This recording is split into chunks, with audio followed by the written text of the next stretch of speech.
Fact 1. The Anunnaki origin and meaning of the name. The term Anunnaki originates from ancient Mesopotamian cultures, specifically Sumerian, Akkadian, Assyrian, and Babylonian mythology. Understanding the etymology and the cultural context is crucial to grasping their significance. The name itself is derived from En, the Sumerian god of the sky, and Ki, meaning earth. Therefore, Anunnaki can be broadly translated as those of royal blood, or those who came from heaven to earth. However, the meaning and role of the Anunnaki evolved over time and across different Mesopotamian civilizations. In early Sumerian texts, the Anunnaki were often depicted as the most powerful deities in the pantheon, responsible for creating the universe, establishing order, and determining the fates of humankind. They were considered the offspring of an sky god and Ki earth goddess, embodying both celestial and terrestrial powers.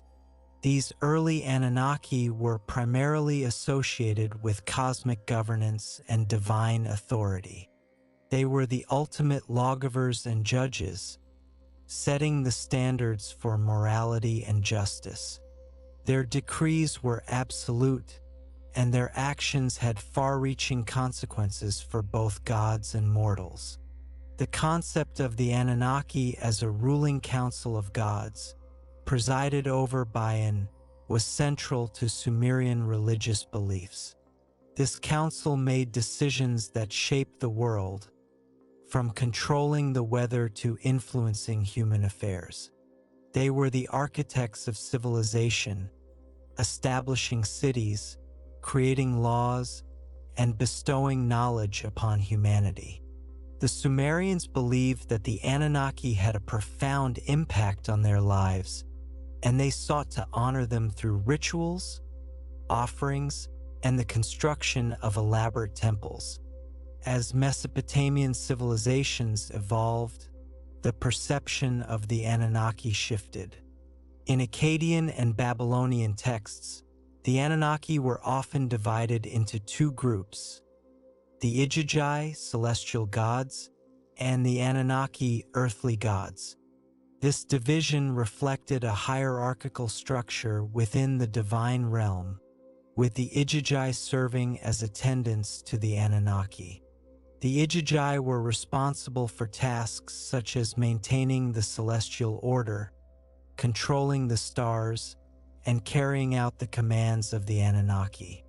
The Anunnaki, on the other hand, were more directly involved in human affairs. They were seen as the rulers of the underworld, the judges of the dead, and the guardians of the earth. The Epic of Gilgamesh, a prominent Babylonian text, provides further insight into the evolving role of the Anunnaki. In this epic, the Anunnaki are depicted as powerful but also flawed beings, capable of both benevolence and destruction. They are involved in the creation of the flood, which was intended to wipe out humanity due to their excessive noise and wickedness. This portrayal reflects a more complex and nuanced view of the Anunnaki, acknowledging their potential for both good and evil. The Babylonian creation myth, the Enuma Elish, further elucidates the Anunnaki's role in shaping the cosmos. According to this myth, the Anunnaki fought against the primordial chaos and established order in the universe. They created the sun, moon, and stars, and they divided the waters of the heavens and the earth. This act of creation was seen as a triumph over chaos, and it established the Anunnaki as the ultimate rulers of the cosmos.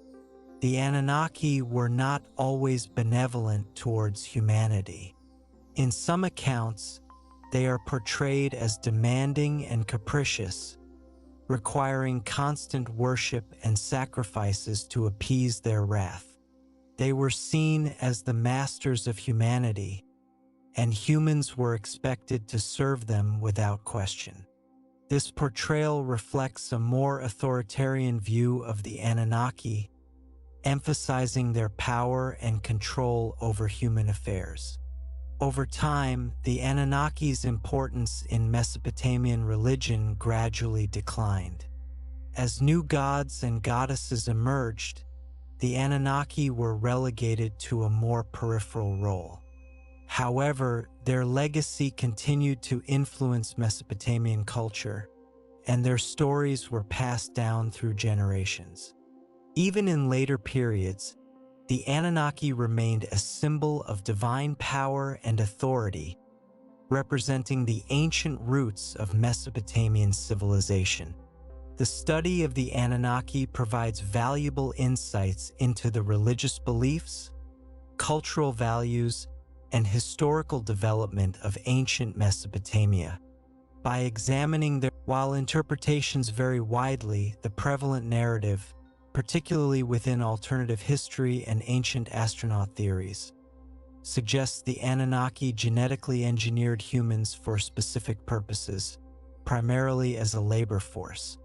This interpretation draws heavily from Sumerian texts, particularly the Atrahasis epic and the Enki and Ninhursag myth, which describe the creation of humans to relieve the gods of their arduous tasks. The traditional Sumerian understanding of human origins is more nuanced than the simplified version often presented in modern interpretations. The Atrahasis epic describes a situation where the Igigi, the lower-ranking gods, rebelled against their laborious duties. They were tasked with digging canals and performing other physically demanding tasks, and they eventually grew weary of their servitude. In response to this rebellion, the Anunnaki, the higher-ranking gods, decided to create a new being to take over these tasks. This new being was humanity. The Anunnaki goddess Nama, the mother goddess, suggested creating humans from clay and the essence of a slain god, Weila. This divine essence was believed to imbue humans with intelligence and a connection to the divine. The process was overseen by Enki, the god of wisdom and crafts, and Ninhursag, the goddess of fertility and creation. Together, they molded the clay and mixed it with the blood of Weila, creating the first humans. These humans were initially created to serve the gods, performing the tasks that the Igigi had rebelled against. They cultivated the land, dug canals, and provided food and resources for the gods. In return, the gods provided them with protection and sustenance. This early relationship between humans and the Anunnaki was one of mutual dependence, with humans serving the gods and the gods providing for humans. However, the Atrahasis epic also describes problems that arose with the creation of humanity. The humans multiplied rapidly, and their noise and activity disturbed the gods. Enlil, the chief god, became annoyed by the constant commotion and sought to reduce the human population through various means, including plagues, famines, and droughts.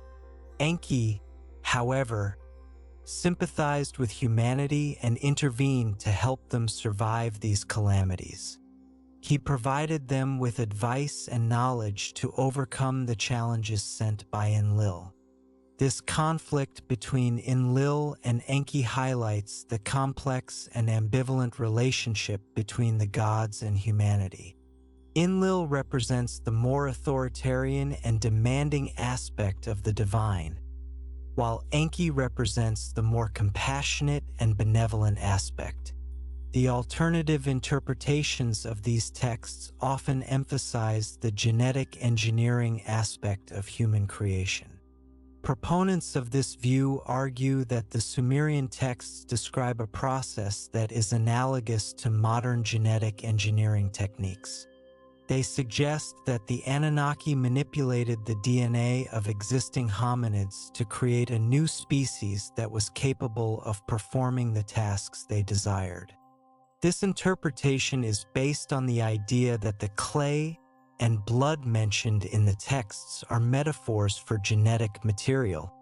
They also point to the fact that the Sumerians had a sophisticated understanding of agriculture and animal husbandry, suggesting that they may have also had some knowledge of genetics.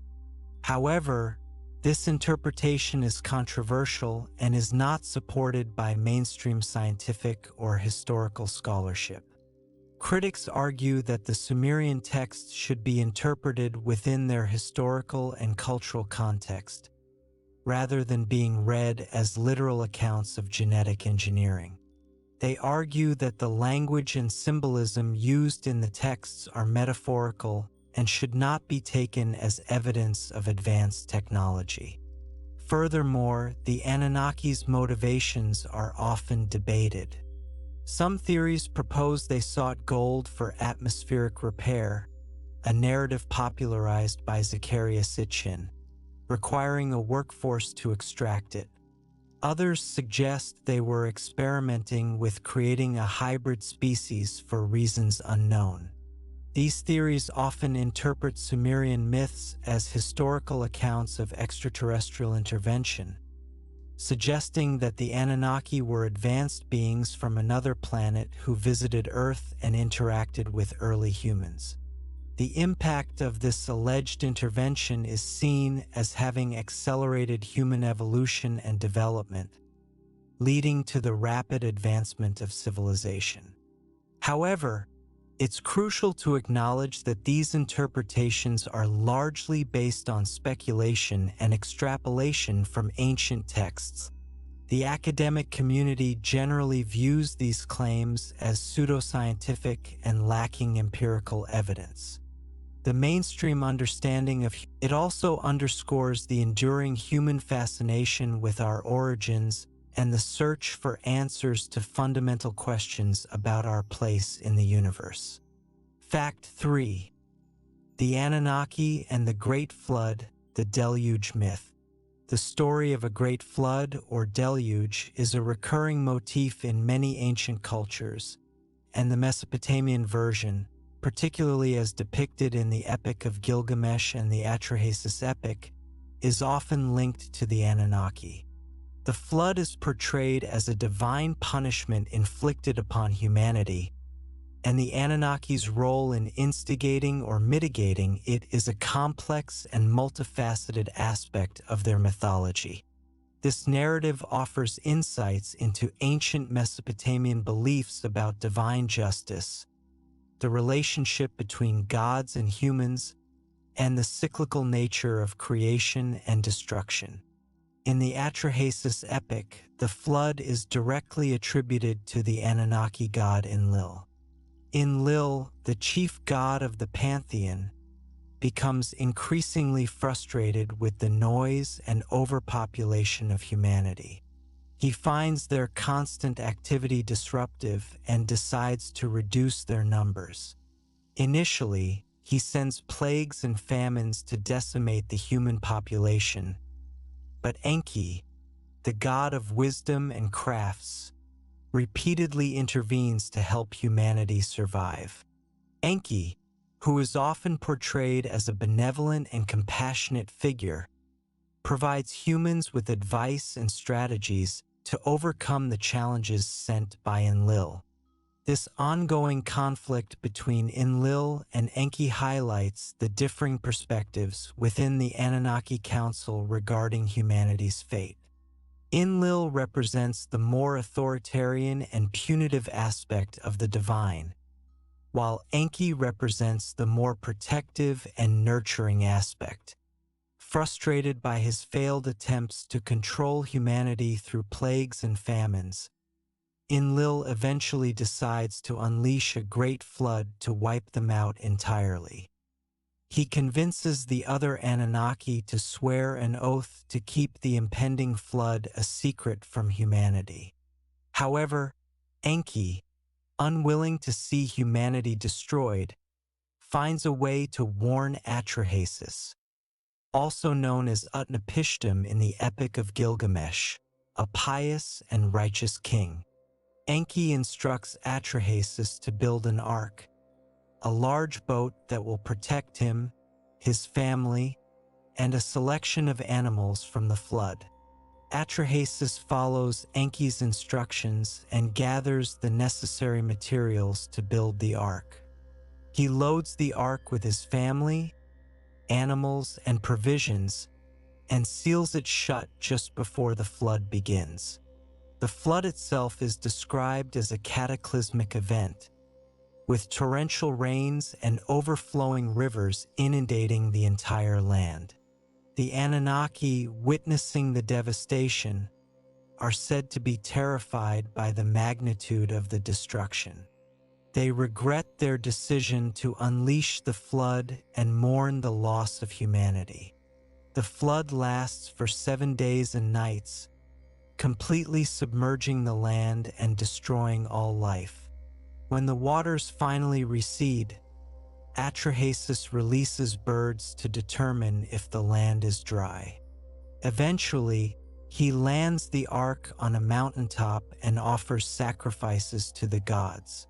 The Anunnaki, pleased with Atrahasis' piety, gather around the altar to receive the offerings. Enlil, however, is furious that Atrahasis and humanity have survived the flood. He confronts Enki, accusing him of betraying the oath and undermining his authority. Enki defends his actions, arguing that humanity deserved a chance to survive and that Enlil's punishment was too severe. To prevent future overpopulation and the need for such drastic measures, Enki proposes a series of measures to control human reproduction, including the introduction of barren women, the creation of demons to snatch away newborns, and the establishment of different social classes.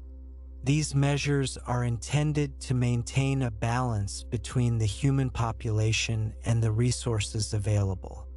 The story of the flood in the Epic of Gilgamesh is similar to the Atrahasis epic, but with some variations.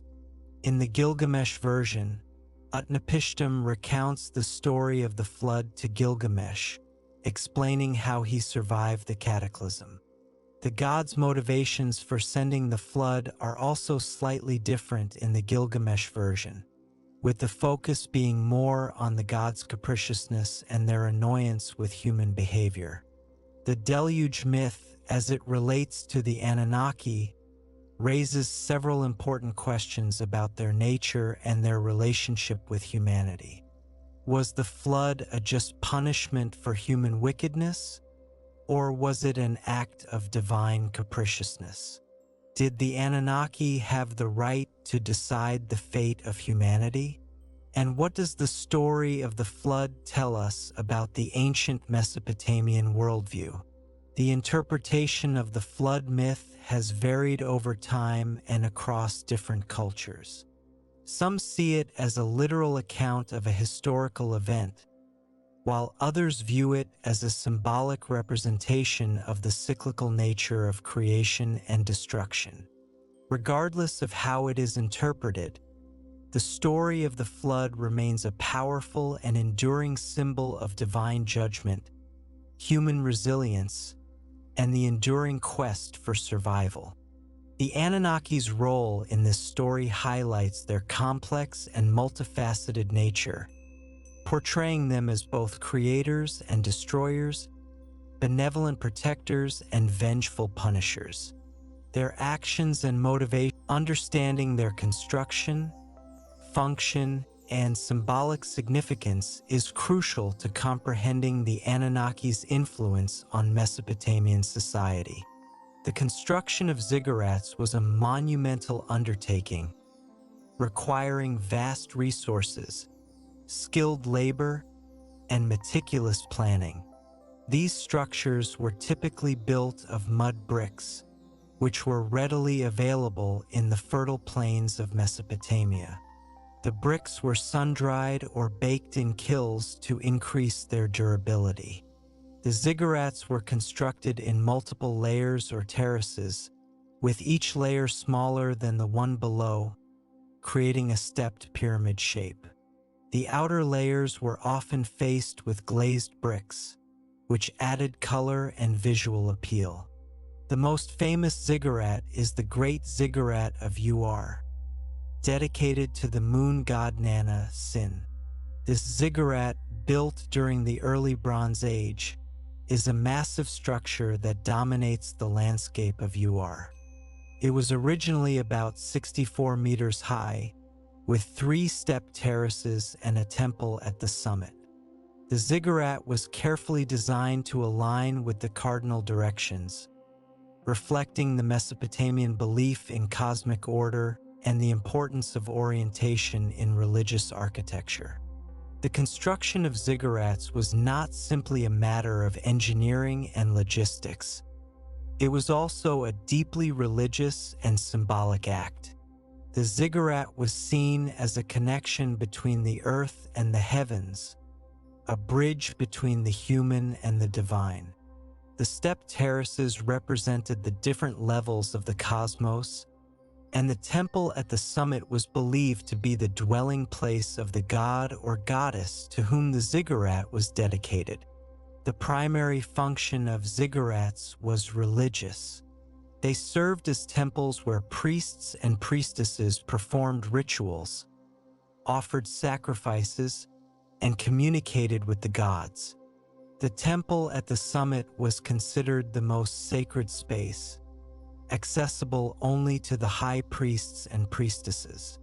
The rituals performed at the ziggurat were intended to appease the gods, ensure the fertility of the land, and maintain the cosmic order. The ziggurats were also centers of economic activity. The temples owned vast tracts of land and controlled the production and distribution of goods. They served as storehouses for grain, textiles, and other commodities. The priests and priestesses managed these resources and oversaw the economic activities of the surrounding community. In addition to their religious and economic functions, ziggurats also served as centers of political power. The rulers of Mesopotamian city-states often used the ziggurats to legitimize their authority and demonstrate their piety. They would commission the construction or renovation of ziggurats as a way to show their devotion to the gods and their commitment to the well-being of their people. The ziggurats became symbols of royal power and were often decorated with inscriptions and artwork that glorified the rulers. The symbolic significance of ziggurats is multifaceted. As mentioned earlier, they represented a connection between the earth and the heavens, a bridge between the human and the divine. The step terraces symbolized the different levels of the cosmos, and the temple at the summit was believed to be the dwelling place of the god or goddess. The ziggurats also symbolized the cosmic mountain, a sacred place where the gods were believed to have created the world. This concept of the cosmic mountain is found in many ancient cultures and represents the center of the universe, a place of creation, renewal, and spiritual power. The Anunnaki were believed to reside in the heavens, but they also had earthly residences in the ziggurats. The temples at the summit were furnished with elaborate statues, altars, and other objects that were intended to honor the gods and provide them with a comfortable dwelling place. The priests and priestesses acted as intermediaries between the gods and the people, performing rituals and offering sacrifices on behalf of the community. The decline of the ziggurats coincided with the decline of Mesopotamian civilization. As new empires rose and fell, the ziggurats were often neglected or destroyed. However, their legacy continued to influence later cultures, and their architectural style can be seen in the pyramids of Egypt and the temples of Greece. The ziggurats remain a testament to the ingenuity, religious devotion, and organizational skills. Fact 5. The Anunnaki and the concepts of kingship and law. The establishment of kingship and the formalization of law codes in ancient Mesopotamia are often attributed to the influence of the Anunnaki. These deities were believed to have bestowed the concepts of organized governance and justice upon humanity, shaping the structure of early Mesopotamian societies and laying the foundation for future legal and political systems. Examining the evidence for this connection reveals the complex interplay between religious belief, political ideology, and the development of civilization. In Mesopotamian mythology, the Anunnaki were considered the ultimate source of authority and the arbiters of justice. They were believed to have established the principles of order and fairness in the cosmos, and they expected humans to uphold these principles in their earthly societies. The concept of kingship was seen as a divine mandate, with kings ruling on behalf of the Anunnaki and enforcing their laws. The Sumerian king list, an ancient text that records the succession of rulers in Mesopotamia, explicitly states that kingship was lowered from heaven after the flood. This phrase suggests that the Anunnaki played a direct role in establishing the institution of kingship on Earth. The kings were seen as intermediaries between the gods and the people, responsible for maintaining order, protecting the realm, and ensuring the prosperity of their subjects. They were also responsible for building and maintaining temples, conducting religious ceremonies, and offering sacrifices to the gods. In return for their service, the kings received divine favor and blessings. The development of law codes in Mesopotamia is another area where the Anunnaki are believed to have had a significant influence. The most famous example is the Code of Hammurabi, a comprehensive set of laws compiled by the Babylonian king Hammurabi in the 18th century BC. The prologue to the Code of Hammurabi explicitly states that Hammurabi was chosen by the gods to establish justice in the land, to destroy the wicked and the evil, and to prevent the strong from oppressing the weak. The code itself is presented as a divine decree, with Hammurabi acting as the agent of the gods. The Code of Hammurabi covers a wide range of legal issues, including contracts, property rights, family law, and criminal law. It establishes specific punishments for various offenses based on the principle of an eye for an eye.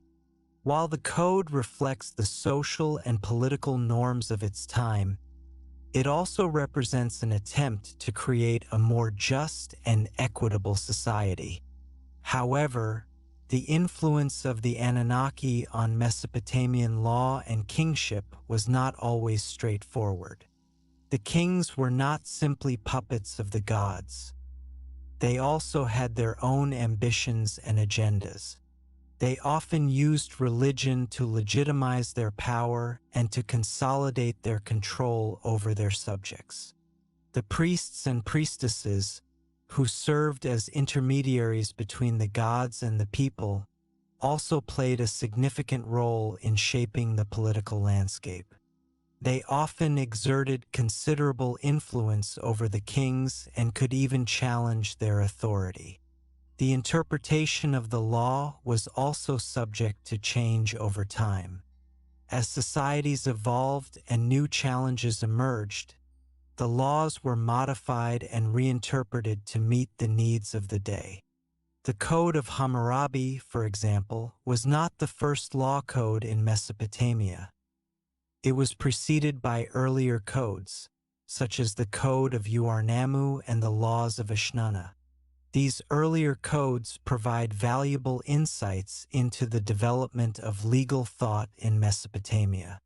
The connection between the Anunnaki and the concepts of kingship and law is not simply a matter of historical fact. It is also a reflection of the Mesopotamian worldview. The Mesopotamians believed that the gods were actively involved in human affairs and that they had a direct impact on the course of history. They saw the world as a divine creation, governed by divine laws. By attributing the establishment of kingship and law to the Anunnaki, the Mesopotamians were reinforcing their belief in the divine origin of their civilization. This belief provided a sense of order and stability in a world that was often unpredictable and chaotic. It also legitimized the authority of the kings and the laws that they enforced. The legacy of the Anunnaki's influence on Mesopotamian law and kingship can still be seen in modern legal and political systems. The concept of the rule of law, the idea that everyone is subject to the law, regardless of their position or status, has its roots in ancient Mesopotamia. The idea that kingship is a divine mandate, while less prevalent today, has also had a lasting impact on the history of political thought. The study of the Anunnaki and their role in shaping Mesopotamian civilization provides valuable insights into the origins of law, politics, and religion. It also underscores the enduring human quest for order, justice. While Sitchin's interpretations have gained a significant following, they are largely dismissed by mainstream scholars and scientists. Understanding the nuances of Sitchin's claims and the counterarguments is essential to critically evaluating this aspect of the Anunnaki mythology. Sitchin's central argument revolves around his interpretation of Sumerian cuneiform texts, particularly those relating to cosmology and mythology. He claimed that the Sumerians possessed advanced astronomical knowledge, including the existence of a planet beyond Neptune with a highly elliptical orbit that takes approximately 3,600 years to complete. This planet, which he identified as Nibiru, is said to be the home of the Anunnaki. According to Sitchin, the Anunnaki came to Earth around 450,000 years ago in search of gold, which they needed to repair their planet's atmosphere. They initially mined the gold themselves, but eventually created humans through genetic engineering to serve as their workforce. Sitchin's interpretation of Sumerian texts is based on his translations of cuneiform inscriptions and his understanding of Sumerian cosmology. He argues that the Sumerians had a sophisticated understanding of the solar system and that their myths and legends are actually historical accounts of extraterrestrial events. He also points to certain artifacts, such as cylinder seals, which he interprets as depicting Nibiru and its orbit. However, Sitchin's interpretations have been widely criticized by scholars of Sumerian language and culture. Critics argue that his translations are often inaccurate and that he selectively interprets texts to fit his preconceived ideas. They also point out that the Sumerians did not have the same understanding of the solar system as we do today, and that their cosmology was based on a geocentric model, with the Earth at the center of the universe. Furthermore, there is no independent evidence to support the existence of Nibiru. Astronomers have searched for such a planet, but no evidence has been found. The laws of physics also make it unlikely that a planet with such a highly elliptical orbit could exist in our solar system without disrupting the orbits of the other planets. The mainstream scientific community generally dismisses the idea of Nibiru as a pseudoscience. Despite the lack of scientific and scholarly support, Sitchin's theories have resonated with many people. The idea of extraterrestrial intervention in human history is appealing to those who are skeptical of conventional explanations for the origins of civilization. The Nibiru myth has also been linked to various New Age and conspiracy theories, which often portray the Anunnaki as benevolent or malevolent beings who are still involved in human affairs. It's important to note that the Sumerian concept of Nibiru is not necessarily the same as Sitchin's interpretation. In Sumerian astronomy, Nibiru was associated with the planet Jupiter, which was considered a significant celestial body. The name Nibiru means crossing or point of transition, and may have referred to the point where Jupiter's orbit crossed the celestial equator. The association of the Anunnaki with Jupiter is consistent with their role as rulers of the cosmos and their connection to the celestial sphere. The controversy surrounding the Anunnaki and Nibiru highlights the challenges of interpreting ancient texts and the importance of distinguishing between historical fact and mythological interpretation. While Sitchin's theories have sparked interest in Sumerian mythology and the Anunnaki, it's crucial to approach his claims with a critical eye and to consider the evidence from a variety of perspectives. The association of the Anunnaki with Nibiru remains a controversial and largely unsubstantiated claim, but it continues to be a popular topic of discussion and speculation. The enduring fascination with this myth reflects the ongoing human quest to understand our origins and our place in the universe. Fact 7. The Anunnaki and their depiction in art and iconography. The Anunnaki, as central figures in Mesopotamian mythology, are frequently depicted in art and iconography. These representations offer valuable insights into how ancient Mesopotamians perceived these deities, their roles, and their relationships with humanity. Analyzing the recurring motifs and symbols associated with the Anunnaki reveals the evolving nature of their religious and cultural significance. Early Sumerian depictions of the Anunnaki are often symbolic and abstract. They are represented as divine beings, often distinguished by their headdresses adorned with multiple horns, a symbol of divinity and power. The number of horns typically indicated the deity's rank, with the most powerful gods and goddesses having the most horns. And Anu, the sky god and the chief of the Anunnaki, is often depicted with the highest number of horns. These early they are also frequently shown holding symbols of authority, such as scepters, rings, and divine emblems. These anthropomorphic representations reflect a growing sense of intimacy between the gods and humans.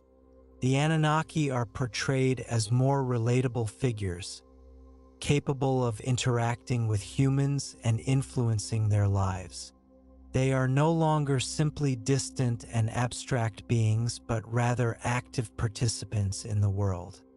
One of the most common motifs associated with the Anunnaki is the winged disc, a symbol of divine power and protection.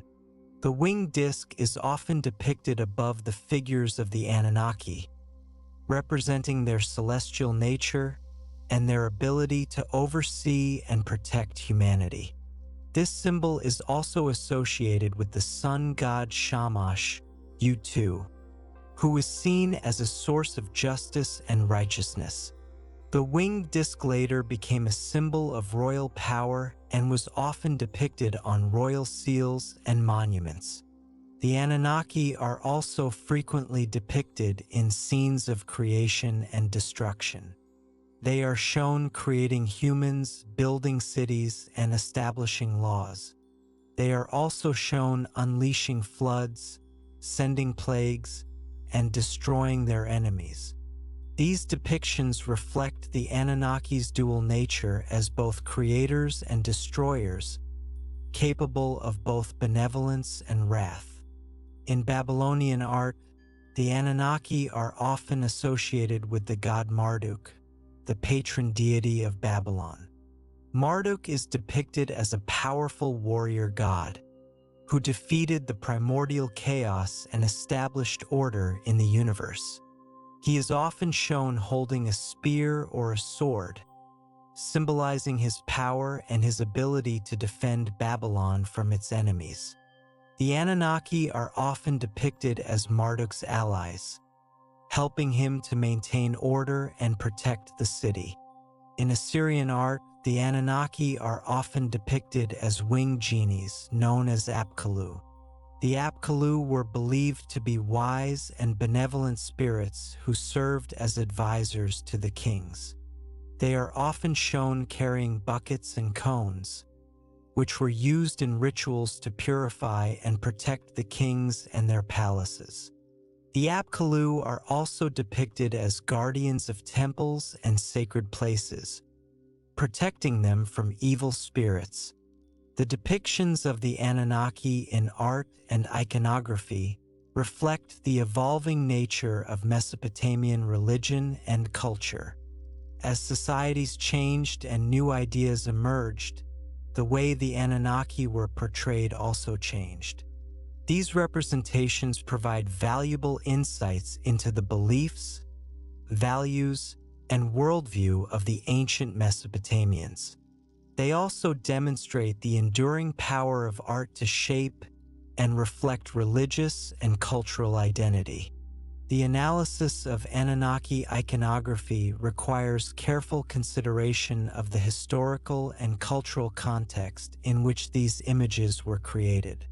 It is important to understand the symbolic meaning of the various motifs and attributes associated with the Anunnaki, and to consider how these representations may have been interpreted by the people who created and viewed them. The study of Anunnaki art and iconography is an ongoing process, and new discoveries and interpretations continue to shed light on the complexities of Mesopotamian mythology and religion. Fact 8. The Anunnaki legacy: influence on later religions and mythologies. The Anunnaki, despite their decline in prominence within Mesopotamian religion towards the end of its independent existence, left a significant and lasting legacy that can be traced in later religions and mythologies. While direct connections can be debated, certain themes, motifs, and figures in subsequent religious traditions appear to echo aspects of the Anunnaki mythology, suggesting a degree of cultural transmission and adaptation. Exploring these potential influences provides a broader understanding of the Anunnaki's impact on the development of religious thought. One of the most prominent examples of potential Anunnaki influence is the story of the Great Flood, which, as previously discussed, is a central element of Mesopotamian mythology. This narrative, featuring a divine decision to wipe out humanity and the survival of a chosen individual and his family in an ark, finds parallels in the biblical story of Noah's Ark.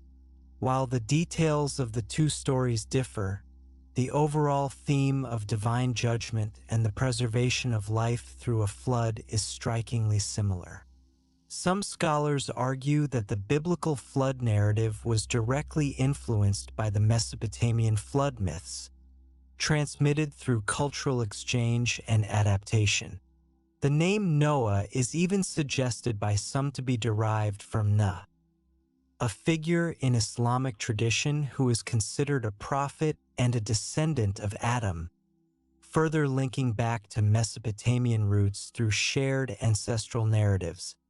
Another area of potential influence is the concept of divine kingship. In Mesopotamian mythology, The echoes of the Anunnaki's influence in establishing earthly rule resonate in these later interpretations.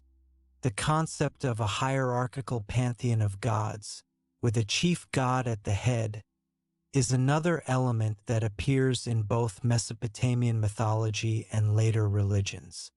In Mesopotamia, an Anu was the chief of the Anunnaki, the sky god and the ultimate source of authority. Similarly, in Greek mythology, Zeus was the king of the gods, ruling from Mount Olympus. While the specific attributes and roles of these gods differed, the overall structure of a hierarchical pantheon is similar. The presence of subordinate deities with specific roles and responsibilities, all under the authority of a supreme god, seems to have roots that may extend back to the Mesopotamian system of gods. The way these roles were defined and the relationships between the deities might have influenced later polytheistic religions. The symbols and motifs associated with the Anunnaki also appear in later art and iconography. The winged disc, for example, which was a symbol of divine power and protection in Mesopotamia, appears in various forms in other ancient cultures, including Egypt and Persia. The symbol was often associated with royal power and divine authority, suggesting a possible transmission of its meaning and significance. The horned headdress, another symbol of divinity in Mesopotamia, also appears in the iconography of other ancient cultures, although its specific meaning may have varied. The widespread adoption and adaptation of these symbols demonstrate the influence of Mesopotamian culture on the broader ancient world. However, it's important to note that the connections between the Anunnaki mythology and later religions are not always clear-cut. Cultural transmission is a complex process, and it's often difficult to determine the exact path by which ideas and motifs were spread. Furthermore, many of these themes and motifs may have arisen independently in different cultures, due to similar human experiences and concerns. It is thus important to avoid making definitive claims of direct influence without sufficient evidence. The Anunnaki legacy, therefore, should be understood as a complex and multifaceted phenomenon. While direct connections to later religions and mythologies may be difficult to prove definitively, the presence of recurring themes, motifs, and figures suggests a degree of cultural transmission and adaptation. The Anunnaki mythology, as a foundational element of Mesopotamian civilization, played a significant role in shaping the religious and cultural landscape of the ancient world, leaving echoes that can still be heard in later traditions. Understanding this legacy requires a nuanced approach, considering both the similarities and differences between Mesopotamian mythology and later religions, and acknowledging the complexities of cultural transmission. Fact 9. The Anunnaki in popular culture, from fringe theories to modern media. The Anunnaki, once confined to the realm of ancient Mesopotamian studies, have experienced a significant resurgence in popular culture, particularly in the late 20th and early 21st centuries. This resurgence is fueled by a variety of factors, including the proliferation of alternative history theories, the rise of the internet, and the enduring human fascination with ancient mysteries and extraterrestrial life. Examining the Anunnaki's portrayal in popular culture reveals how these ancient deities have been reinterpreted and adapted to suit modern sensibilities and anxieties. The primary catalyst for the Anunnaki's popularity in modern culture is the work of Zecharia Sitchin, whose Earth Chronicles series presented a controversial interpretation of Sumerian texts, claiming that the Anunnaki were extraterrestrial beings who visited Earth and played a crucial role in human evolution. Sitchin's theories, despite lacking mainstream scholarly support, resonated with a wide audience, offering an alternative explanation for the origins of civilization and the mysteries of the past. His books have been widely read and have spawned countless websites, documentaries, and discussions dedicated to the Anunnaki. Sitchin's interpretation became the foundation for many subsequent narratives about the Anunnaki. The internet has played a crucial role in the dissemination of Anunnaki theories and information. Websites, forums, and social media platforms have provided a space for enthusiasts to share their ideas, discuss interpretations of ancient texts, and develop new theories about the Anunnaki. The internet has also made it easier for people to access information about Sumerian mythology and ancient history, fueling further interest in the Anunnaki. The relative lack of gatekeeping on the internet allowed for the spread of Sitchin's ideas and other alternative theories without the scrutiny of academic peer review. The Anunnaki have also made their way into various forms of modern media, including books, movies, television shows, and video games. In some cases, the Anunnaki are portrayed as benevolent creators who helped humanity develop and advance. In other cases, they are portrayed as malevolent overlords who enslaved humanity for their own purposes. These portrayals often reflect contemporary concerns about power, control, and the potential dangers of advanced technology. Science fiction often borrows elements of the Anunnaki mythology, incorporating themes of genetic engineering, ancient astronauts, and the clash between humans and extraterrestrial beings. In some science fiction, while these interpretations are often far-fetched and lack credible evidence, they reflect a deep-seated mistrust of authority and a desire to understand the forces shaping the world. The enduring appeal of the Anunnaki in popular culture can be attributed to several factors.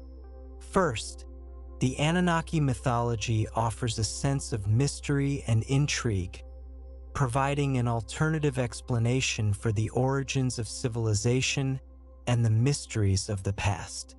Second, the Anunnaki mythology taps into our fascination with extraterrestrial life and the possibility of contact with other civilizations.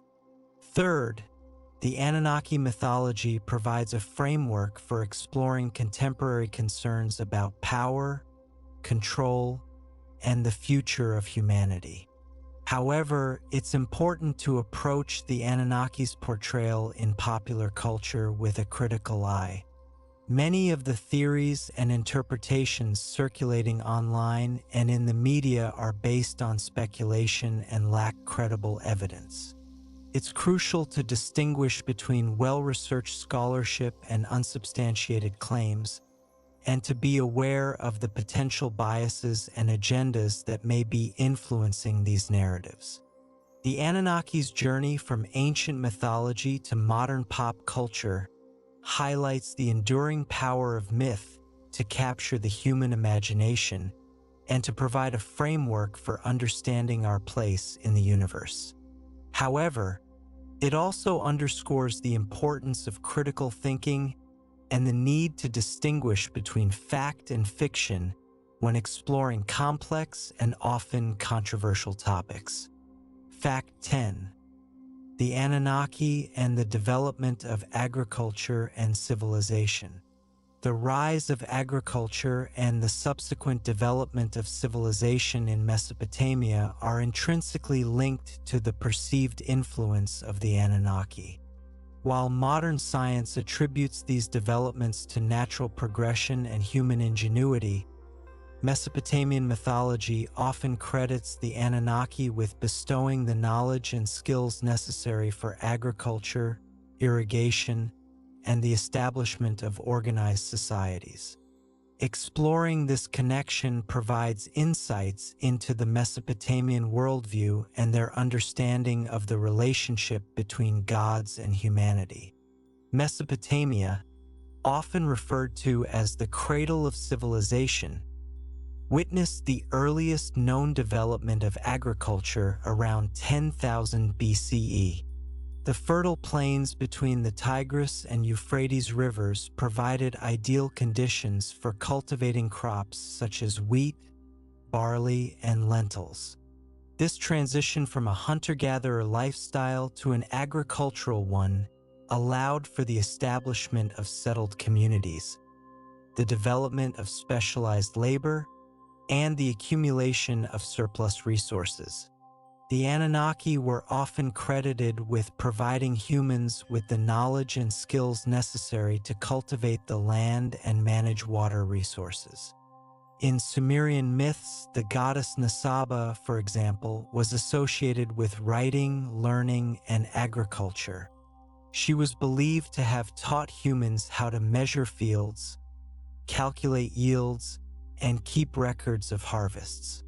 Enki, the god of wisdom and crafts, was also associated with agriculture, particularly with the development of irrigation systems. He was believed to have provided humans with the knowledge of how to build canals and dams to control the flow of water and irrigate their fields. These divinely bestowed skills were seen as essential for the success of agriculture and the sustenance of human populations. The development of irrigation systems was particularly important in Mesopotamia, where rainfall was often unreliable. The ability to control the flow of water allowed farmers to cultivate crops even during dry periods, ensuring a stable food supply. The Anunnaki were also credited with establishing the social and political structures necessary for organized societies. They were believed to have created laws, established kingship, and organized labor. In the Atrahasis epic, the Anunnaki are depicted as creating humans to perform the arduous tasks of digging canals and cultivating the land. This suggests that the Anunnaki were seen as the organizers of human society, assigning tasks and responsibilities to different groups of people. The construction of monumental structures, such as ziggurats and temples, also required a high degree of organization and coordination. The Anunnaki were often credited with inspiring and guiding the construction of these structures, which served as centers of religious, economic, and political power. The development of writing was another crucial step in the development of civilization. The earliest known writing system, cuneiform, was developed in Mesopotamia around 3200 BCE. Cuneiform was initially used for record-keeping and accounting, but it was later adapted to record myths, legends, and historical events. The Anunnaki were often associated with writing and knowledge, and they were believed to have inspired humans to develop this essential skill.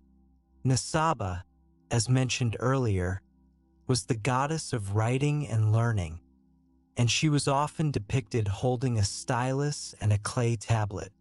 The development of writing allowed for the transmission of knowledge across generations.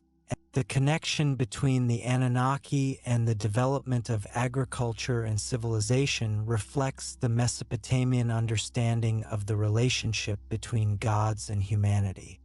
The Mesopotamians believed that humans were created to serve the gods and that the gods provided humans with the knowledge and skills necessary to thrive. This relationship was based on a reciprocal exchange of services and blessings. Humans offered sacrifices and worshipped the gods, and the gods provided humans with sustenance, protection, and knowledge. The Anunnaki's role in the development of agriculture and civilization underscores their importance in the Mesopotamian worldview. They were seen as the creators and organizers of human society, responsible for providing humans with the tools and knowledge necessary to build a thriving civilization. This belief played a significant role in shaping the social, political, and religious institutions of ancient Mesopotamia. Fact 11.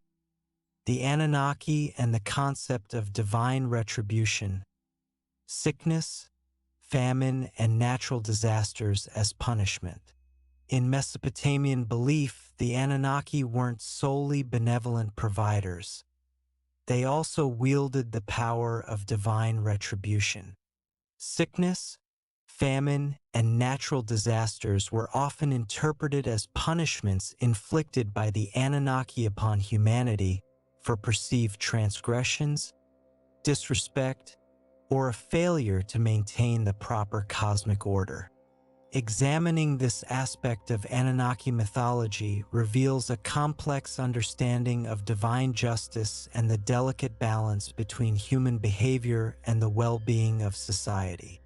The Mesopotamians believed that the Anunnaki maintained a cosmic order, Mi, that governed all aspects of existence, from the movement of the stars to the fertility of the land. Humans were expected to live in accordance with this order, honoring the gods and upholding the laws of society. When humans violated this order, whether through intentional wrongdoing or unintentional neglect, the Anunnaki could respond with divine retribution. This retribution could take many forms, including sickness, famine, natural disasters, and even military defeat. Sickness was often seen as a direct punishment from the Anunnaki. Specific deities were associated with specific diseases, and individuals who contracted these diseases were believed to have offended the corresponding god or goddess. For example, the goddess Gula, also known as Ninkarak, was associated with healing and medicine, but she could also inflict sickness upon those who angered her. In order to appease the angry deity and cure the illness, individuals would often offer sacrifices, perform rituals, and seek the intercession of priests or priestesses. The interpretation of illness as divine punishment reinforced the importance of maintaining a proper relationship with the gods and avoiding behaviors that could be seen as offensive. Famine was another form of divine retribution. The Anunnaki were responsible for the fertility of the land, and if they were displeased with humanity, they could withhold their blessings, leading to drought, crop failure, and widespread hunger. The goddess Ashnan was associated with grain and sustenance, and her favor was essential for ensuring a bountiful harvest. If Ashnan was angered, she could withdraw her blessings, leading to famine and starvation. In times of famine, communities would often organize religious ceremonies, offer sacrifices, and repent for their sins in an attempt to appease the gods and restore the fertility of the land. Natural disasters such as floods, earthquakes, and storms were also interpreted as acts of divine retribution. The Anunnaki were believed to control the forces of nature, and they could unleash these forces upon humanity to punish them for their wrongdoing. The story of the Great Flood, as previously discussed, is a prime example of a natural disaster used as a form of divine retribution. In this myth, the Anunnaki, led by Enlil, decided to wipe out humanity because they were too noisy and disruptive. The flood was seen as a just punishment for human wickedness, although Enki intervened to save a select few who were deemed worthy.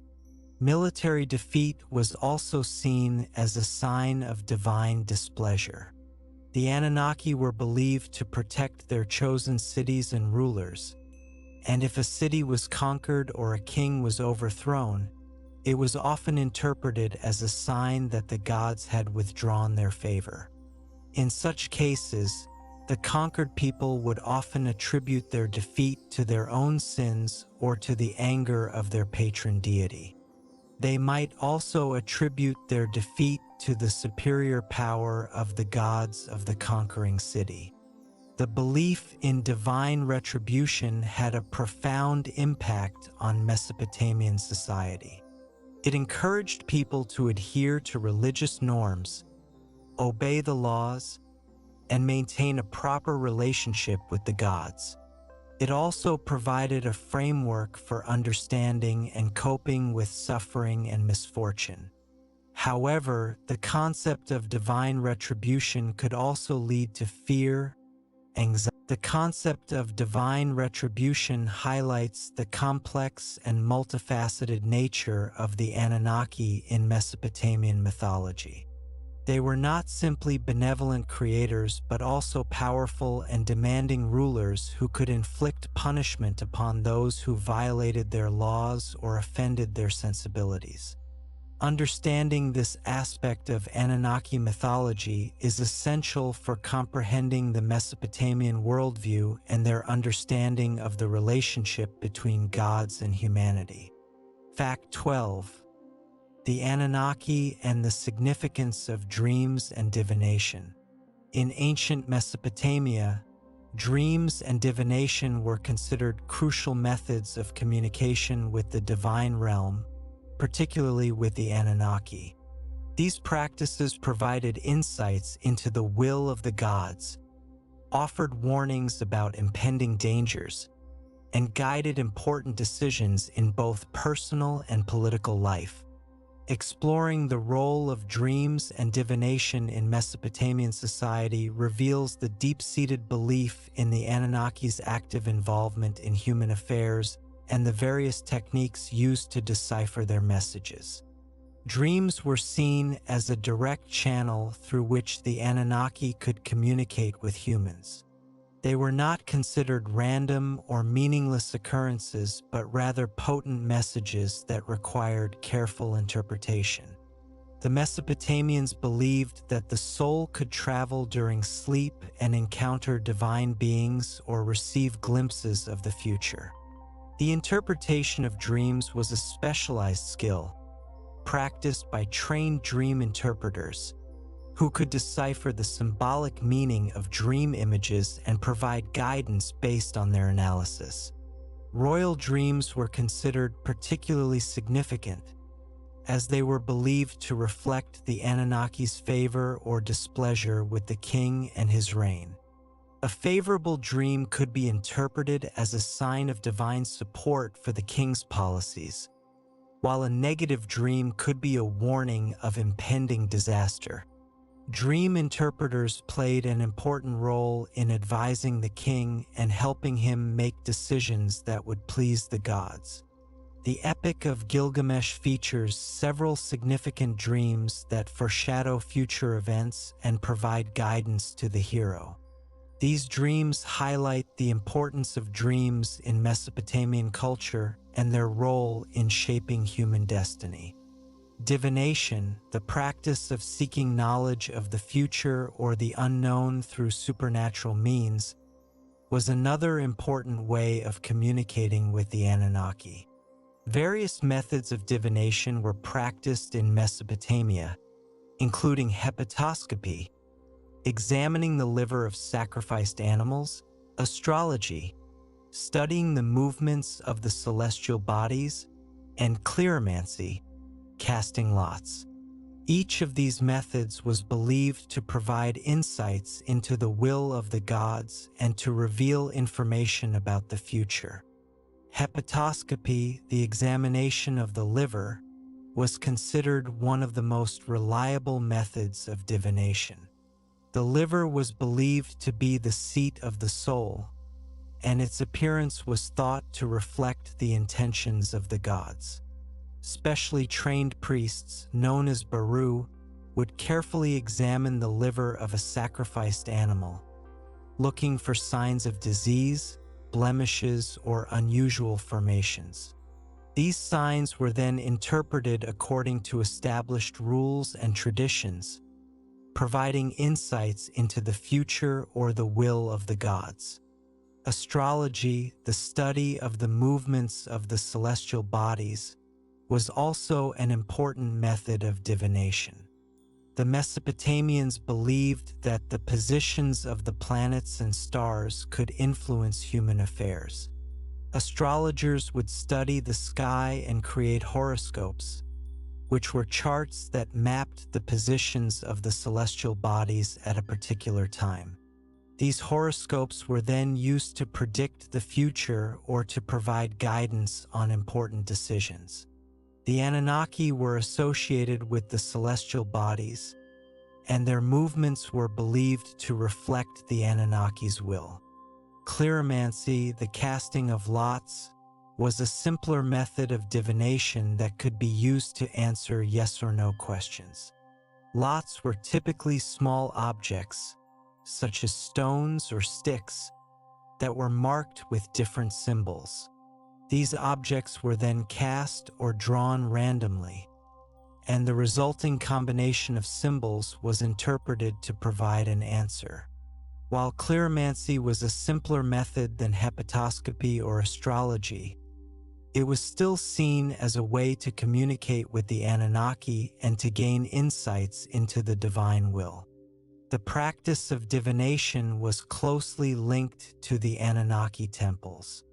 Temples served as centers of religious and intellectual activity, and priests and priestesses played a crucial role in interpreting dreams, performing divination rituals, and communicating with the gods. The temples also housed libraries of texts that contained instructions for performing divination rituals and interpreting dream symbols. The belief in the significance of dreams and divination highlights the Mesopotamian worldview, which emphasized the active involvement of the Anunnaki in human affairs. The Mesopotamians believed that the gods were not distant and aloof beings, but rather active participants in the world, who could be influenced through prayer, sacrifice, and divination. Understanding the role of dreams and divination is essential for comprehending the Mesopotamian understanding of the relationship between gods and humanity. Fact 13. The Anunnaki and the sacred marriage ritual. The Hieros Gamos was not simply a symbolic act. It was believed to have real and tangible consequences for the well-being of the community. The union of the king or priest with the goddess was thought to ensure the fertility of the land, the abundance of crops, and the continuation of the royal line. The ritual was often performed during the New Year festival, a time of renewal and regeneration, symbolizing the re-establishment of cosmic order after a period of chaos. The specific details of the Hieros Gamos varied depending on the city and the deity involved. However, the general pattern involved a procession, a ritual cleansing, a sacred meal, and a symbolic union between the king or priest and the goddess. The king or priest would often dress in elaborate robes and wear symbols of royal power, while the goddess would be represented by a statue, a priestess, or even the queen herself. In Sumerian mythology, the Hieros Gamos was often associated with the goddess Inanna, Ishtar in Akkadian, the goddess of love, fertility, and war. Inanna was considered the patron deity of Uruk, one of the most important cities in Sumer. The Hieros Gamos was performed annually in Uruk, with the king of Uruk symbolically marrying Inanna to ensure the prosperity of the city. The texts describing these rituals often emphasize the sensuality and eroticism of the union, highlighting the importance of fertility and procreation. The king's participation in the Hieros Gamos was seen as a way to legitimize his rule and to connect him to the divine source of power.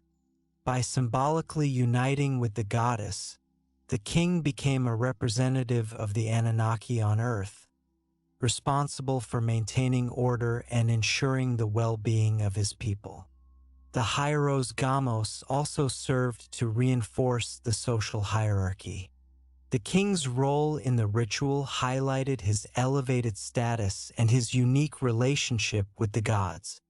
The priests and priestesses who participated in the ritual also held positions of power and influence in society. The ritual served to reinforce their authority and to legitimize their control over religious practices. The Hieros Gamos was not limited to the king and the goddess Inanna. Other deities and rulers also participated in similar rituals in different cities throughout Mesopotamia. For example, the god Dumuzi Tammuz was often associated with Inanna in the Hieros Gamos. Dumuzi was the god of shepherds and fertility, and his union with Inanna was believed to ensure the abundance of flocks and herds. The interpretation of the Hieros Gamos has varied over time and across different cultures. Some scholars see it as a purely symbolic act, representing the union of male and female principles or the cyclical nature of fertility and regeneration. Others see it as a more literal act, involving actual sexual intercourse between the king or priest and the goddess or her representative. Regardless of how it is interpreted, the Hieros Gamos remains a powerful symbol of the connection between the divine and human realms. The ritual demonstrates the importance of fertility, prosperity, and the continuation of kingship in Mesopotamian society. It also highlights the role of the Anunnaki in maintaining cosmic order and ensuring the well-being of humanity. The decline of the Hieros Gamos coincided with the decline of Mesopotamian civilization. As new empires rose and fell, the ritual gradually lost its significance and was eventually abandoned. However, its legacy continued to influence later cultures, and echoes of the Hieros Gamos can be seen in other religious traditions. The study of the Hieros Gamos provides valuable insights into the religious beliefs, political structures, and social values of ancient Mesopotamia. It also underscores the enduring human fascination with the connection between the divine and the human realms and the quest for fertility, prosperity, and order in the world. Fact 14. The Anunnaki and the significance of numbers in Mesopotamian culture. The Anunnaki, as central figures in Mesopotamian cosmology and religion, are indirectly connected to the significance of numbers in Mesopotamian culture. The Mesopotamians, particularly the Sumerians, developed a sophisticated numerical system based on a sexagesimal base 60 system, which influenced their understanding of the cosmos, timekeeping, and religious practices. While the Anunnaki weren't explicitly numbers themselves, the system used to understand the world and their place in it was intrinsically linked to the way they perceived the divine. Examining the Mesopotamian numerical system reveals how it was intertwined with religious beliefs and the Anunnaki's role in maintaining cosmic order. The Sumerians developed their sexagesimal system around the 3rd millennium BCE. This system, which used 60 as its base, was a significant advancement over earlier numerical systems and allowed for more complex calculations. The choice of 60 as the base, certain numbers were considered sacred and were associated with specific deities. For example, The number 60 was associated with an Anu, the sky god and the chief of the Anunnaki. This association reflected An's position as the highest authority in the Mesopotamian pantheon. The number 50 was associated with Enlil, the god of wind and storms, reflecting his power and authority over the natural world. The number 40 was associated with Enki, Ea, the god of wisdom and water, reflecting his intelligence and his control over the life-giving waters of the earth. The use of numbers in religious rituals and ceremonies further demonstrates the connection between mathematics and the Anunnaki. Certain rituals required specific numbers of offerings or prayers, and these numbers were believed to have a symbolic significance. For example, the number 7 was considered a sacred number in Mesopotamia, and it was often used in rituals associated with the Anunnaki. The number 7 was associated with the 7 planets known to the Mesopotamians: Sun, Moon, Mercury, Venus, Mars, Jupiter, and Saturn, and it was believed to represent the totality of the cosmos. The Mesopotamian calendar, which was based on the cycles of the moon, also reflects the importance of numbers in their culture. The lunar calendar consisted of 12 months, each of which was approximately 29, 5 days long. The months were named after specific deities or festivals, and the calendar was used to regulate agricultural activities and religious observances. The Anunnaki were believed to control the cycles of the moon, and their movements were seen as a reflection of the divine will. The Mesopotamian system of weights and measures was also based on the sexagesimal system. The basic unit of weight was the shekel, which was approximately 8.36 grams. The mina was equal to 60 shekels, and the talent was equal to 60 minas. These units of weight were used for trading goods, calculating taxes, and measuring the value of precious metals. The standardization of weights and measures was essential for the development of commerce and the administration of the Mesopotamian state. While the Anunnaki were not directly numerical concepts, the Mesopotamian use of a sophisticated numerical system to understand the world and their place in it reflects the influence of religious beliefs on their daily lives.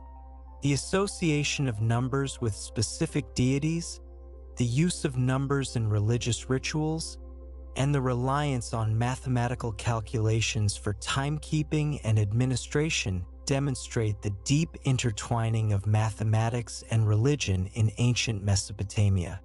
This interconnectedness underscores the importance of the Anunnaki as central figures in a worldview where even abstract concepts like numbers were imbued with divine significance. Studying the Mesopotamian numerical system provides valuable insights into the intellectual achievements and the religious beliefs of this ancient civilization. It also highlights the enduring human quest to find order and meaning in the world through the use of mathematics and religion. Fact 15. The Anunnaki and the concept of the afterlife. The underworld, Kur. The Mesopotamians possessed a complex and often bleak understanding of the afterlife, commonly referred to as Kur, Sumerian, or Irkalla, Akkadian, a shadowy underworld ruled by deities associated with the Anunnaki. This realm was seen as the final destination for all souls, regardless of their earthly status or actions, and its description offers a glimpse into Mesopotamian anxieties about death and the perceived limitations of human existence. Examining the Mesopotamian concept of the afterlife reveals the Anunnaki's association with death, judgment, and the ultimate fate of humanity. Kor was envisioned as a dark and desolate place, located beneath the earth. It was a land of dust and shadows, where the souls of the dead lived a meager existence, devoid of joy and pleasure. The Mesopotamians believed that after death, the soul Giddim would travel to Kor, often described as a journey across a river or through a gate guarded by terrifying creatures. There, they would be judged and assigned a place in the underworld. Ereshkigal, the goddess of the underworld, was the primary ruler of Kor. She was a powerful and fearsome deity, associated with death, decay, and the mysteries of the afterlife. Ereshkigal was often depicted as a stern and unyielding figure, ruling over the underworld with absolute authority. Her consort was Nergal, a god of war. The conditions in Kor were harsh and unpleasant. The souls of the dead were believed to be clothed in feathers and fed on dust and clay. They had no access to sunlight or fresh water, and they were constantly tormented by hunger and thirst. The only way to alleviate their suffering was for their living relatives to offer them food and drink through funerary rituals. The Mesopotamians believed that the living had a responsibility to care for the souls of their deceased relatives. They would regularly visit the graves of their ancestors, offering them food, drink, and other provisions. These offerings were believed to sustain the souls in Kor and to prevent them from becoming restless or vengeful. If the living failed to provide for the dead, the souls could become angry and return to haunt the living. The Epic of Gilgamesh explores the theme of mortality and the fear of death. Gilgamesh, the king of Uruk, is tormented by the knowledge of his own mortality and embarks on a quest to find immortality. However, he ultimately fails in his quest and comes to accept the inevitability of death. The epic reflects the Mesopotamian belief that death is an unavoidable part of the human condition, and that even the greatest of kings cannot escape the fate of the underworld. The Mesopotamian concept of the afterlife reflects their pessimistic view of human existence. They believed that life on earth was fleeting and that death was the ultimate end. The underworld offered no hope of redemption or reward, only a continuation of existence in a diminished form. This bleak outlook may have contributed to the Mesopotamian emphasis on living a good life and honoring the gods. By fulfilling their religious obligations and maintaining social order, the Mesopotamians hoped to ensure the well-being of their communities and to avoid the wrath of the Anunnaki. While the Anunnaki are often seen as creators and organizers of human society, their association with the underworld highlights their role as arbiters of death and the ultimate fate of humanity. Their connection to Kor underscores the Mesopotamian understanding of the limitations of human existence and the inevitability of mortality.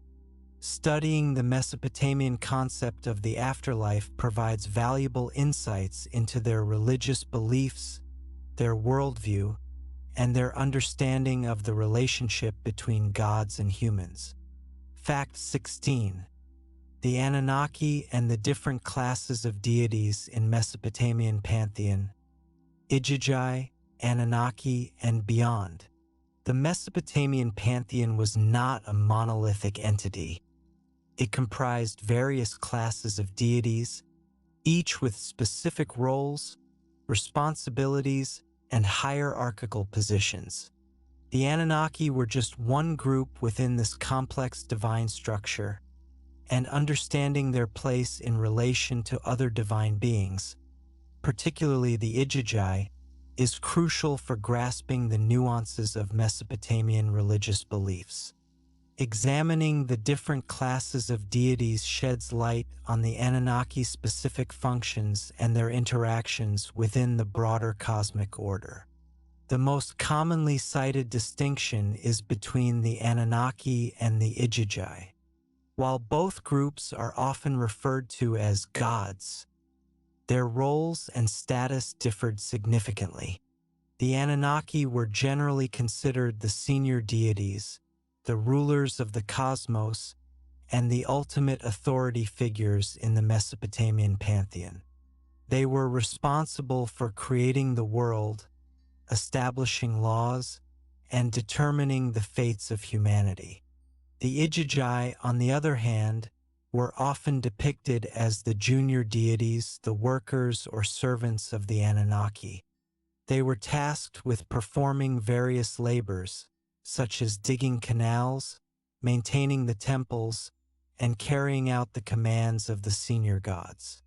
The exact number of Anunnaki and Igigi is not definitively known, and the specific members of each group varied depending on the time period and the city.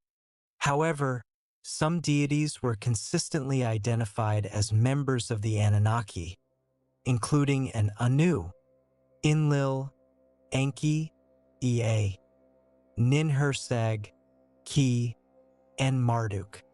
These deities held positions of great power and influence in the Mesopotamian pantheon. The Igigi, by contrast, were often depicted as a more anonymous group, with fewer individual deities identified by name. However, some texts do mention specific Igigi, such as Nusku, the messenger of the gods, and Kaka, a minor deity associated with writing. The relationship between the Anunnaki and the Igigi was not always harmonious. As mentioned earlier, the Atrahasis epic describes a rebellion by the Igigi against their laborious duties. The Igigi, in addition to the Anunnaki and the Igigi, the Mesopotamian pantheon also included a variety of other deities, such as minor gods, demons, and spirits. These beings played various roles in the Mesopotamian cosmos, from protecting humans to causing mischief and mayhem. Some of these deities were associated with specific places, such as cities, rivers, or mountains. Others were associated with specific activities such as agriculture, childbirth, or warfare. The Mesopotamian pantheon was thus a complex and diverse collection of divine beings, each with their own unique attributes and responsibilities. It's important to note that the classification of deities into different groups was not always clear-cut.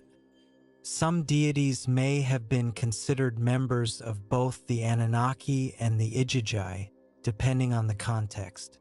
Furthermore, the roles and responsibilities of different deities could change over time, as new religious ideas emerged and old ones were reinterpreted. The Mesopotamian pantheon was a dynamic and evolving system, reflecting the changing needs and beliefs of Mesopotamian society. Understanding the different classes of deities in the Mesopotamian pantheon is essential for comprehending the nuances of Mesopotamian religious beliefs. The Anunnaki, as the senior deities, held a position of great power and influence, but they were not the only divine beings in the Mesopotamian cosmos. The Igigi, as the junior deities, played an important role in carrying out the commands of the Anunnaki and maintaining the cosmic order. And the other deities, demons, and spirits added to the complexity and diversity of the Mesopotamian religious landscape. By studying the different classes of deities, we can gain a deeper understanding of the Mesopotamian worldview and their understanding of the relationship between gods and humans. Fact 17. The Anunnaki and the evolution of Mesopotamian religious practices over time. The Anunnaki, as central figures in Mesopotamian religion, were not static entities. Their roles, attributes, and the ways in which they were worshipped evolved significantly over the centuries, reflecting changes in Mesopotamian society, political structures, and cultural influences. Examining the evolution of Mesopotamian religious practices provides a nuanced understanding of the Anunnaki's changing significance and the adaptability of religious belief. Early Sumerian religious practices, dating back to the 4th millennium BCE, focused on a relatively localized pantheon of deities, each associated with a specific city-state. The Anunnaki in this early period were primarily seen as the rulers of the cosmos and the source of all authority. Each city had its own patron deity, who was believed to protect the city and its inhabitants. The temples dedicated to these deities were centers of religious, economic, and political power. The priests and priestesses who served in these temples played a crucial role in mediating between the gods and the people. The religious rituals performed in these temples were intended to appease the gods, ensure the fertility of the land, and maintain the cosmic order. As Mesopotamian civilization developed, the pantheon of deities became more standardized, and certain deities gained prominence over others. The Anunnaki as a group continued to be revered, but their individual roles and attributes became more clearly defined. For example, an Anu remained the sky god and the chief of the Anunnaki, but his influence gradually diminished as other deities, such as Enlil and Enki, gained prominence. Enlil, the god of wind and storms, became the dominant deity in the northern part of Mesopotamia, while Enki, the god of wisdom and water, became the dominant deity in the southern part of Mesopotamia. The rise of the Akkadian Empire in the 24th century BCE led to further changes in Mesopotamian religious practices. The Akkadian rulers adopted the Sumerian pantheon but also introduced their own deities. Ishtar, the Akkadian goddess of love and war, became one of the most important deities in Mesopotamia, and her cult spread throughout the region. The Akkadian rulers also promoted the worship of their own personal deities, further diversifying the Mesopotamian pantheon. The Babylonian period, beginning in the 19th century BCE, marked a significant turning point in Mesopotamian religious history. The Babylonian rulers elevated Marduk, the patron deity of Babylon, to the position of supreme god. The Enuma Elish, the Babylonian creation myth, describes how Marduk defeated the primordial chaos and established order in the universe.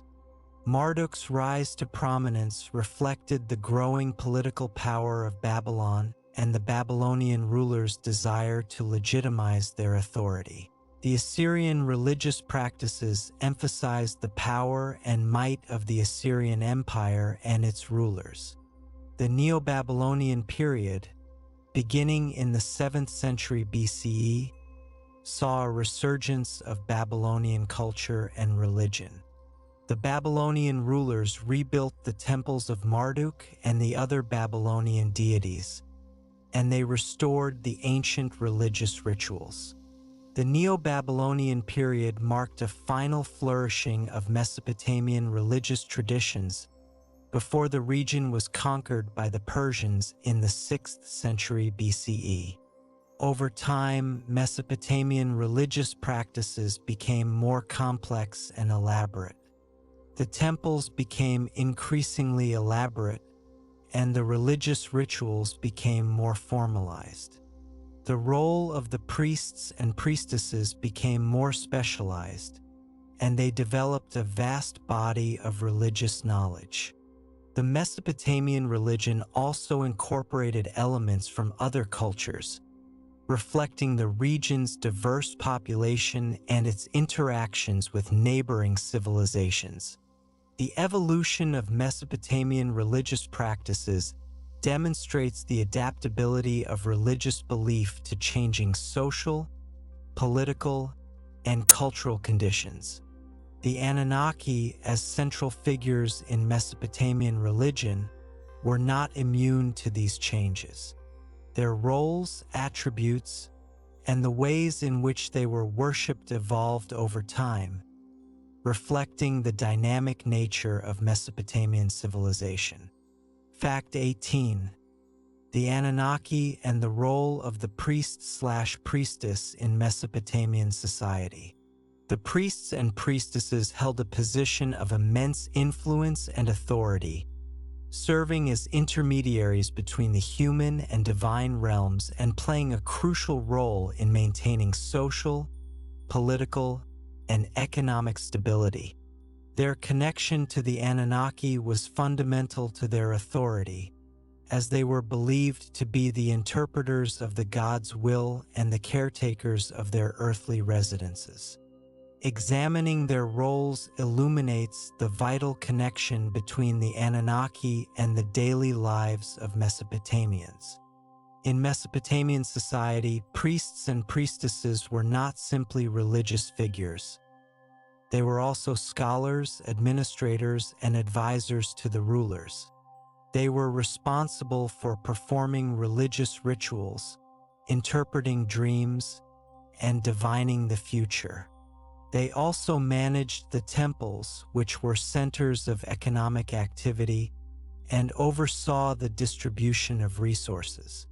Their deep understanding of religious texts, rituals, and traditions gave them considerable power and influence in society.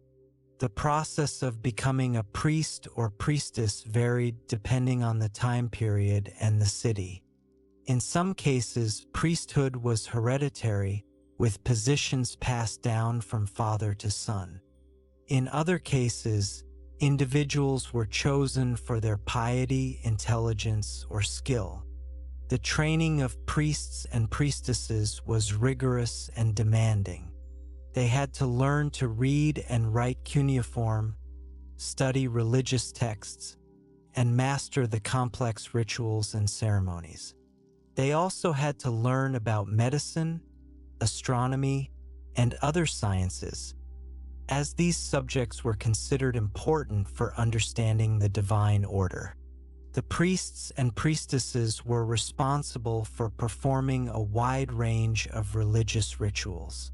These rituals included daily offerings to the gods, sacrifices of animals and other goods, and elaborate ceremonies to celebrate festivals and commemorate important events.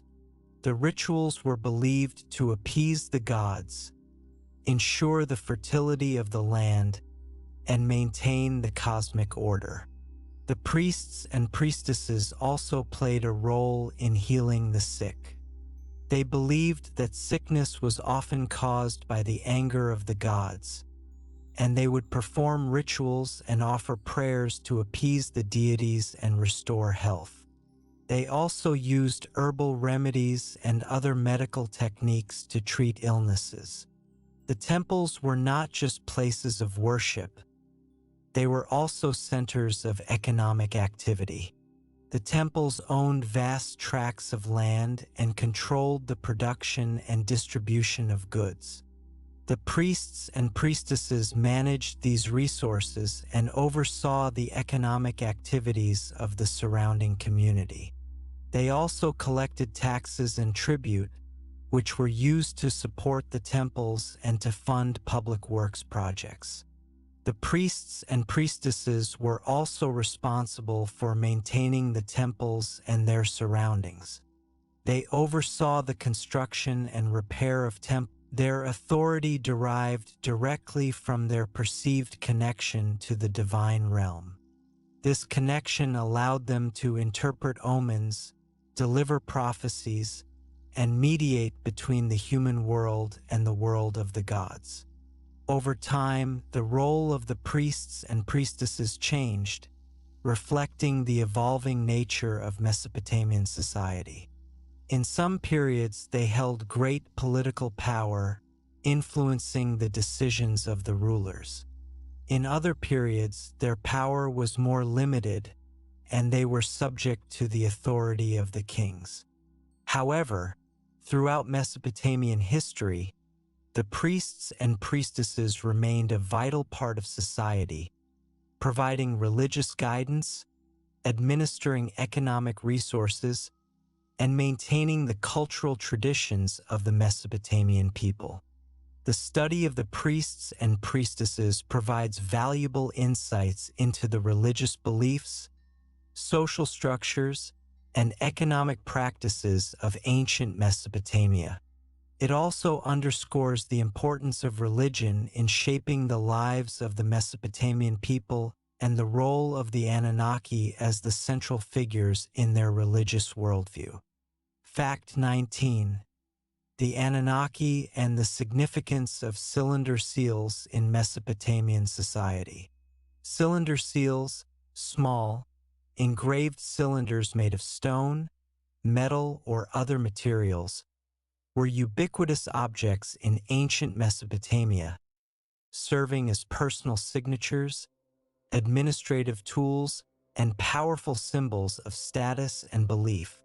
These seals often depict scenes related to the Anunnaki, providing valuable insights into how these deities were perceived and integrated into daily life. Examining the imagery on cylinder seals reveals the pervasive influence of the Anunnaki on Mesopotamian society and their connection to concepts of power, authority, and protection.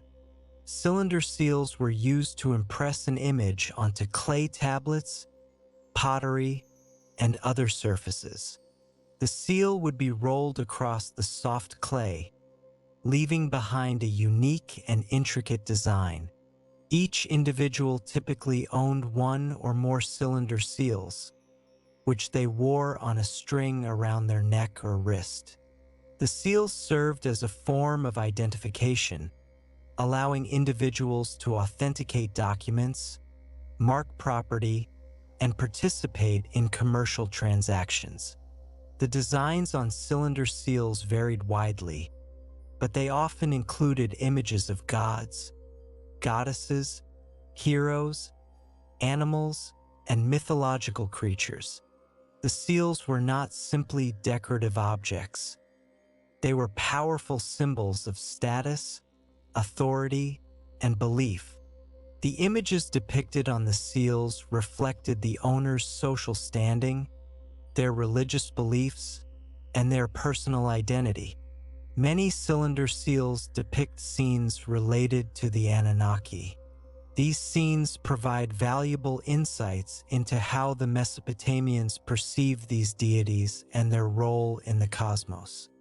The seals often show the Anunnaki in positions of power and authority, receiving offerings from humans, dispensing justice, or overseeing important events. The depictions of the Anunnaki on cylinder seals varied depending on the time period and the city. However, certain motifs and symbols were commonly associated with specific deities. For example, an Anu, the sky god, was often depicted with a horned headdress and a flowing beard, symbolizing his wisdom and authority. Enlil, the god of wind and storms, was often depicted with a thunderbolt or a bull, symbolizing his power over the natural world. Enki, Ea, the god of wisdom and water, was often depicted with streams of water flowing from his shoulders, symbolizing his control over the life-giving waters of the earth. Cylinder seals also often depict scenes of worship and devotion to the Anunnaki. These scenes show humans offering sacrifices, praying, or performing other rituals in honor of the gods. The seals provide evidence of the importance of religious belief in Mesopotamian society and the desire of individuals to connect with the divine realm. The cylinder seals were not just used for practical purposes. They were also used as amulets to protect against evil spirits and to bring good luck. The images depicted on the seals were believed to have magical powers, and they were thought to ward off danger and to ensure the well-being of the owner. The use of cylinder seals as amulets reflects the Mesopotamian belief in the power of images and the importance of protecting oneself from the unseen forces of the cosmos. The study of cylinder seals provides valuable insights into the artistic, religious, and social practices of ancient Mesopotamia. The seals offer a glimpse into the daily lives of the Mesopotamian people, their beliefs, and their values. They also provide evidence of the pervasive influence of the Anunnaki on Mesopotamian society and their connection to concepts of power, authority, and protection. The intricate designs and the skilled craftsmanship of the cylinder seals demonstrate the artistic achievements of the Mesopotamian civilization and their appreciation for beauty and symbolism. The enduring legacy of the cylinder seals as objects of art, history, and religious significance testifies to the rich and complex cultural heritage of ancient Mesopotamia. Examining these potential connections reveals the broader impact of Mesopotamian civilization on the ancient world. The geographical proximity and trade routes between Mesopotamia and Greece facilitated the exchange of ideas, beliefs, and cultural practices. Greek traders, travelers, and scholars would have been exposed to Mesopotamian mythology and religious traditions, and they may have incorporated elements of these traditions into their own beliefs. The exact mechanisms of this cultural transmission are not always clear, but it is likely that it occurred through a combination of oral transmission, written texts, and artistic representations. One of the most striking parallels between Mesopotamian and Greek mythology is the concept of a hierarchical pantheon of gods, ruled by a supreme deity. In Mesopotamia, an Anu was the sky god and the chief of the Anunnaki, while in Greece, Zeus was the king of the gods, ruling from Mount Olympus. Both An and Zeus were seen as the ultimate authority figures in their respective pantheons, and they were responsible for maintaining order and dispensing justice. The existence of a structured pantheon, with specific roles and responsibilities assigned to different deities, may have been influenced by the Mesopotamian model. The Greek creation myths also bear some similarities to the Mesopotamian creation myths. The Mesopotamian creation myth, the Enuma Elish, describes how Marduk defeated the primordial chaos and established order in the universe. Similarly, the Greek creation myth, the Theogony, describes how Zeus and the other Olympian gods defeated the Titans and established their rule over the cosmos. Both myths involve a struggle between order and chaos, and both portray the gods as the victors in this struggle. The specific details of the myths differ, but the overall theme of establishing order out of chaos is similar. The Greek myths about heroes and demigods also bear some resemblance to Mesopotamian myths about kings and heroes. The Epic of Gilgamesh, for example, tells the story of a powerful king who embarks on a quest for immortality. Similarly, the Greek myths about Heracles, Hercules, tell the story of a demigod who performs a series of heroic labors. Both Gilgamesh and Heracles are portrayed as strong, courageous, and resourceful figures who overcome great obstacles. The theme of the hero's journey, with its challenges, triumphs, and ultimate fate, may have been influenced by Mesopotamian literary traditions. Specific deities and mythological figures also show potential connections. The Greek goddess Aphrodite, associated with love and beauty, shares some similarities with the Mesopotamian goddess Ishtar, Inanna. Both goddesses were associated with fertility, sexuality, and warfare. The Greek god Hermes, associated with messages, commerce, and trickery, shares some similarities with the Mesopotamian god Enki, Ea, associated with wisdom, magic, and water. These parallels are not exact, but they suggest a possible influence of Mesopotamian deities on the development of Greek mythology. However, it's important to note that the influence of Mesopotamian mythology on ancient Greece is a complex and debated topic. Some scholars argue that the similarities between the two mythologies are purely coincidental, arising from common human experiences and archetypes. Others argue that there was a direct and significant influence, with Greek mythology borrowing heavily from Mesopotamian sources. The truth likely lies somewhere in between. While direct borrowing is difficult to prove definitively, the parallels and similarities between the two mythologies suggest that there was some degree of cultural exchange and influence. The extent of this influence remains a topic of ongoing scholarly debate. The study of the influence of Mesopotamian mythology on ancient Greece provides valuable insights into the interconnectedness of ancient cultures and the transmission of ideas across geographical and cultural boundaries. It also underscores the enduring power of mythology to shape human beliefs, values, and artistic expressions. The Anunnaki, as central figures in Mesopotamian mythology, played a role in shaping the cultural landscape of the ancient world, leaving echoes that can still be heard in the myths and legends of ancient Greece.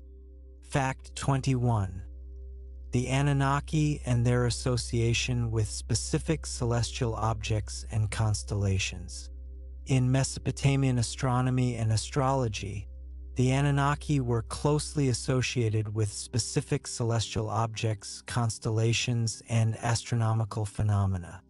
These associations reveal the Mesopotamian understanding of the cosmos and their belief that the Anunnaki played an active role in governing the heavens and influencing earthly events.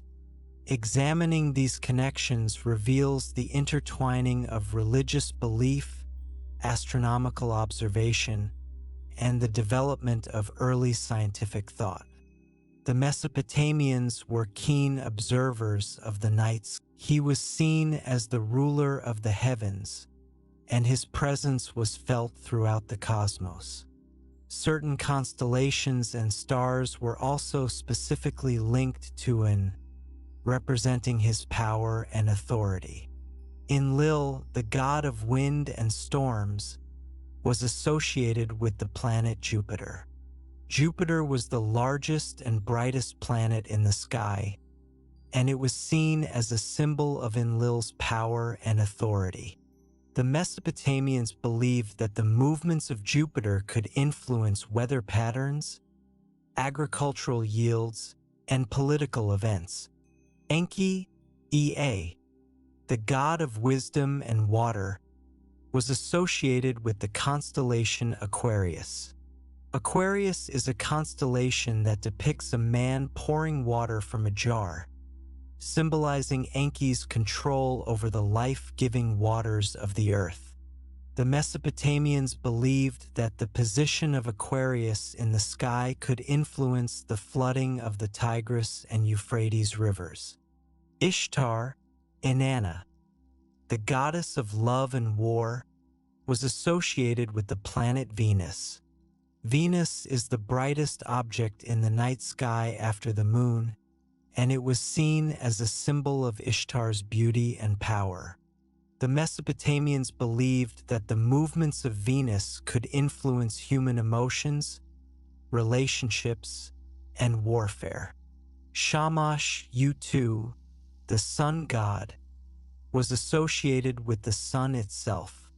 The sun was seen as a source of light, warmth, and life, and Shamash was revered as a powerful and benevolent deity. The Mesopotamians believed that the sun's movements across the sky could influence the seasons, the growth of crops, and the health of humans. Sin Nana, the moon god, was associated with the moon itself. The moon was seen as a source of mystery and magic, and Sin was revered as a wise and powerful deity. The Mesopotamians believed that the moon's cycles could influence tides, fertility, and the passage of time. The Mesopotamian zodiac, which was divided into 12 signs, was also associated with the Anunnaki. Each sign of the zodiac was linked to a specific constellation and a specific deity. The zodiac was used for astrological predictions, and the position of the planets in the zodiac was believed to influence the lives of individuals. The association of the Anunnaki with specific celestial objects and constellations highlights the Mesopotamian belief that the gods were intimately involved in the workings of the cosmos. The Mesopotamians believed that by studying the movements of the heavens, they could gain insights into the will of the gods and the future of humanity. The development of Mesopotamian astronomy and